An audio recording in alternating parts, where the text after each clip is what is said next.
Мен дайыма айтам, мен кемпирдин кызымын депчи. Раматылык апам Маржанкүл аты. Ошол киши эмне кыргыздын тамагы болсо ошонун баарын жасатып үйрөткөн киши да. Мен кээде тамашалайм, бүгүнкү күнгө чейин менде жанагы орустар айтып коет го, распорядок дня деп коет го.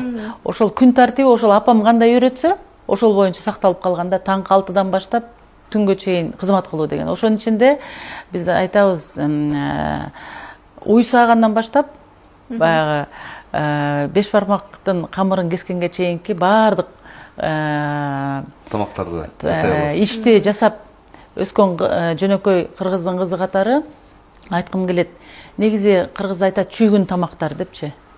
Мына ошо чүйгүн тамактардын өзү салттуу маданиятта дагы бир салттуу маданиятта бир компоненттерди, мунун өзүн изилдөө маселеси.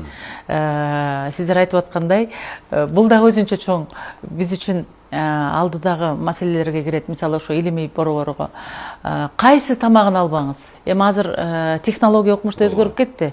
Атүгүл кымызды дагы порошок кылып жасап атышпайбы? Бирок айткым келет, ошол ата бабабыз эжигейди кандай жасаса, же сары майды кандай куйса карынга, же болбосо кадимки быжыны кандай жасаса, дал ошол даамы менен, дал ошол жасалышы менен сактаган аракеттерибизди көрүшүбүз керек.